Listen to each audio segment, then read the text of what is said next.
Well, let me start off by saying happy Labor Day to each and every one of you. And I presume that most of you are off today, or many of you in America are off today, and I'm glad you are.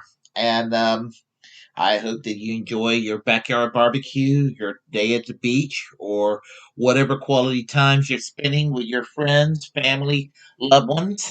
And it's a wonderful time. It's my second favorite holiday. Christmas is my favorite, but followed very closely by Labor Day.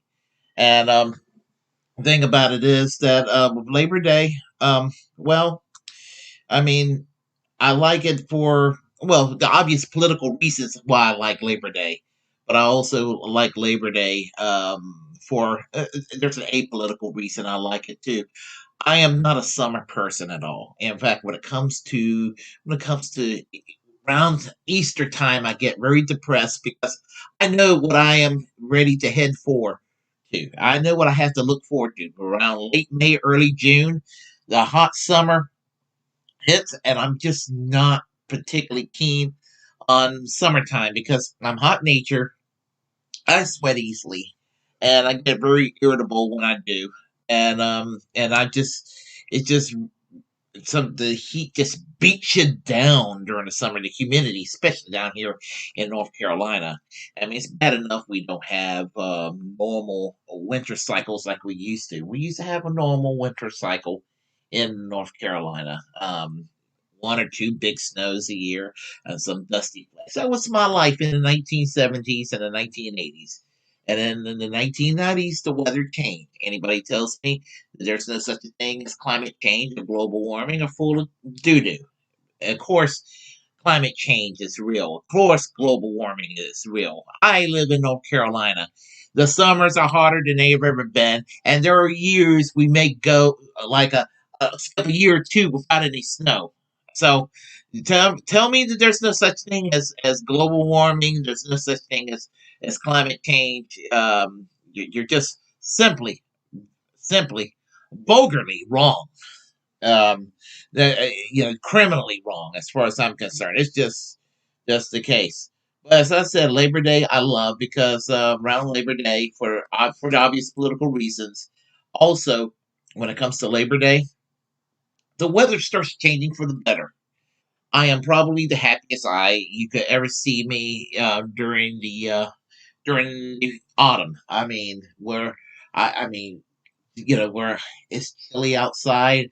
The the leaves changes colors. I love seeing the gold, brown, yellow, and red leaves, and it's just to me I love it. I love this time of the year. So anyway, I'm going to stop rambling on about my mundane things that I like in my personal life, and I'm going to talk about the meat and potatoes behind Labor Day and why Labor Day is very important, and wishing why I wish you all a Labor Day. I mean, you have to understand where Labor Day came from.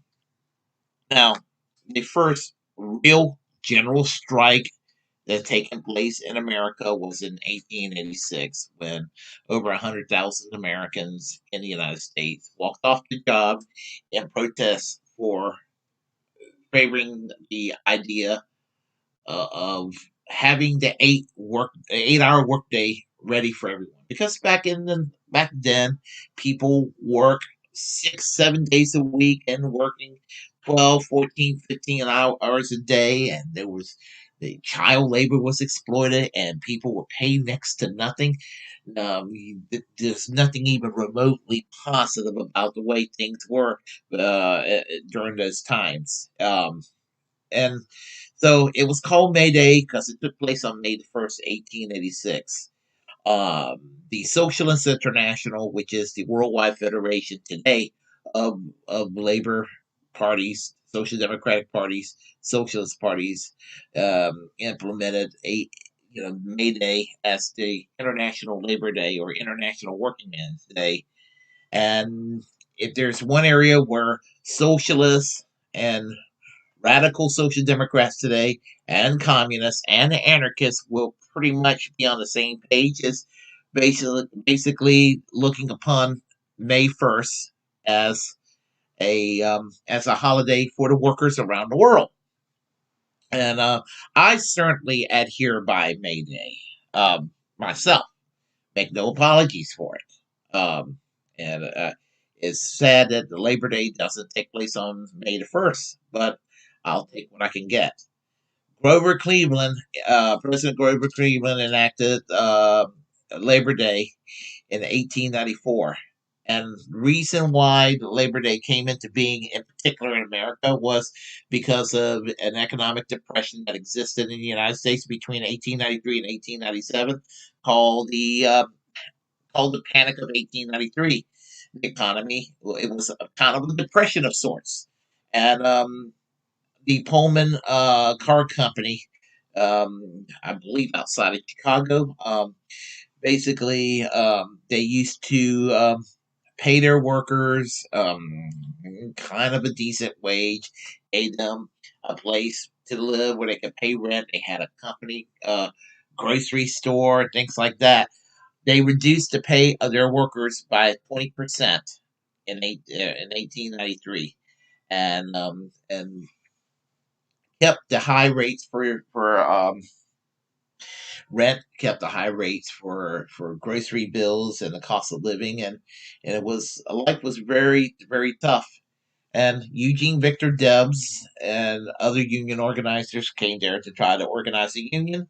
The Pullman Company didn't appreciate it, and called on President Grover Cleveland to send troops in there to take care of this insurrection. And of course, about 30 people were killed, and Eugene Debs was largely blamed for this, and he spent, I believe, 3 months in prison at Woodstock Prison, where American socialists and Marxist thinkers came to visit him, and that's where he became a socialist. And when he left prison, the American Railway Union became Social Democracy of America, which eventually evolved into the Social Democratic Party of America. And then in 1901, the Social Democratic Party of America and the moderate wing from the old Socialist Labor Party merged to become the Socialist Party of America, which exists today as Social Democrats USA, Democratic Socialists of America, the Socialist Party USA, and an evolving new Socialist Party of America being created. So there you have it. And that's a quick history. But I guess, might have been guilt about the 31 people that died during the Pullman strike. 1894, the first Labor Day was enacted to be the first Monday of September, what we have today. And as I said, Labor Day being celebrated in a positive way, but there's a cynical and kind of ironic and cynical way that people celebrate it. Because you got people that will celebrate Labor Day as, oh, it's the end of the summer, and all of that. And whether they're indifferent toward unions or they have a philosophical and ideological hatred of unions, it's problematic that they would celebrate this holiday. It really is. It perplexed me big time. Because if you take a look at this meme right here, it basically says, and I wish the meme was a little bit larger so you could read what it has to say. But I think as you look through it hard enough, if you got good eyes, you'll see what it says. And basically, it says, "Imagine a job without weekends, 40-hour work week, safety regulations, child labor, minimum wage, paid leave." Now, think about that for a moment. Now, we have roughly weekends. Most jobs, I do think, still provide weekends off for their employees, but there is an increasing situation these days where people are working during the weekends, and it's sad that that's what's happened. Um, 40 hours, the 40-hour work week being established eventually in this country. And most advanced democracies have a 40-hour work week. France lowered theirs down to 35. Spain lowered theirs down to 32, I believe, recently. So And there's some other countries they're experimenting with lowering the hours while keeping the same rate of pay. And I certainly would favor that here. Yes, I make no apologies. You should be you should be paid more and you should work less. I have no apology. I make no apologies for saying that. Safety regulations needs to remain intact. Child labor needs to remain intact. Minimum wage needs to be for damn sure increased. And paid leave, well, we don't really have paid leave officially. Some companies are better than others. And unemployment. Unemployment basically, if you're laid off or fired, you get unemployment. And I know that people are using unemployment as an excuse during COVID not to go back to work, and I don't have a problem with it because it's forcing places to raise the wages. Wages certainly sure as hell don't need to go down, they need to go up. So it's an unofficial general strike, a very quiet, unofficial general strike. And even people who are taking advantage of unemployment, they don't even give a damn that that's what they're doing. But they are, if some people may find it an inconvenience, but I actually think it's a positive thing, and I'm glad the right wing politicians out there getting butt hurt over the fact that, well, some people being paid to work, they're being paid more to work than they were while they were not when they were working. That's not right. No, I rather see people being paid not to work than to be paid to work and be underpaid and treated like crap. Yeah. So as long as American workers are abused in this country, I make no apologies for it. Fuck the work ethic until until until Americans are paid the living wage they are entitled to. And if it's funny. A couple of weeks ago, I interviewed Dwight Welsh, who's a minister from Montana, a United Church of Christ minister. And he and I were talking on the phone years ago.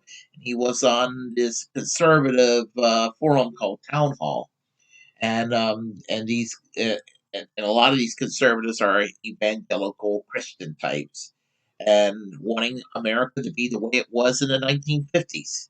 Well, Dwight basically said, "Hey, if you want America to be the way it was the way it was in the 1950s, there's one surefire way you can do that, and that is to make it easier for unions to organize and make the unionization of the workforce as high as it was in the 1950s when they were roughly one third of the American workforce." And the ironic thing is that if unions were as strong as they were in the 1950s, I can guarantee you all these evangelical Christians who complain about everything being open on Sunday, you know what?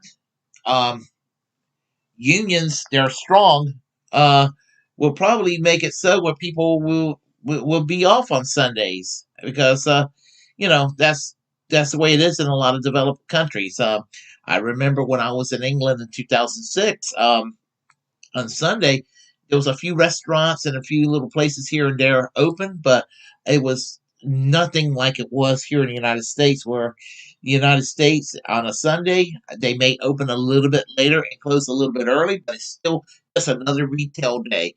But in the UK, when I was in London, there was a lot of places closed down, and found out a lot of people are off on Sundays. And thing about that is that I wish it would be like that here, and it used to sort of be like that here in the United States.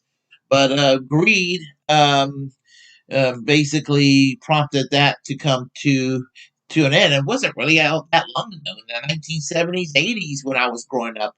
There was a lot of places closed on Sundays, with the exception of some maybe some maybe some convenience stores, and maybe some restaurants were open but with limited hours. And maybe retail with limited hours, very, very limited hours, extremely limited hours. But that came to a change for the worse later on. And also, when it comes to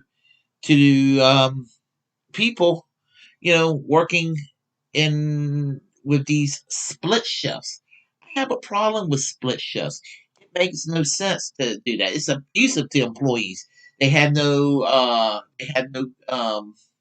stability in their lives because their lives evolve around the company, and that's certainly not a way to treat people. I actually think that there ought to be laws that would outlaw split shifts, and so give people all a consistent work schedule. It may mean that some of these places will have to close a little bit early. I don't have a problem with it. You know, I just want common sense to be restored, and this is why Labor Day is very important in my view in that regard. So I want to let you know that as far as Labor Day is concerned, um, you don't have to necessarily even be a socialist like myself, but if you're a conservative, put on your populist right thinking cap and realize that America first ought to mean what it means, and that means putting American workers first. So let's go and pay people the living wage they desire. Let's give them a labor union to have a collective voice, so they can have that middle class lifestyle that we're all entitled to. And the thing about it is, yes, 1950s. There were the whole idea of graduating high school or college and getting into a job, whether it's a manufacturing job or an office job or even a service sector job, and working 30 years. And while you're working those 30 years, you're being paid a middle class living, living wage. You're getting great health benefits that cover you and your family. You're making enough to put money in the bank, pay bills, and have a little bit money to put in your pocket to play around with. And when you retire with a lofty, wonderful pension. And while you are working, you're working with great vacation times 4, 5, 6 weeks off a year. That's the kind of common sense I want to bring back to America, not what exists right now. I mean, and this is not anti-American to say this, but the way the economic system is, and the way the inequality, income inequality, is like a race toward the bottom. This is why America sucks and is going to hell in a handbasket. So let's go and make this Labor Day a remarkable new beginning to restore some of the common sense that's been lost for almost a half a century now. If you like what you heard, press like and comment. If you disagree, well, comment anyway. We'll have a conversation. Feel free to share the content on this channel. As a First Amendment absolutist, it's my duty to inform you to create your own platform and utilize it, because we're all the muckrakers of our time.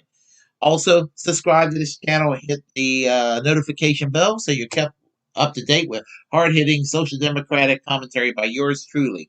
I am American Social Democracy. Peace. Class struggle now, which means making Labor Day more meaningful than ever. Fanning the flames of discontent. I like that.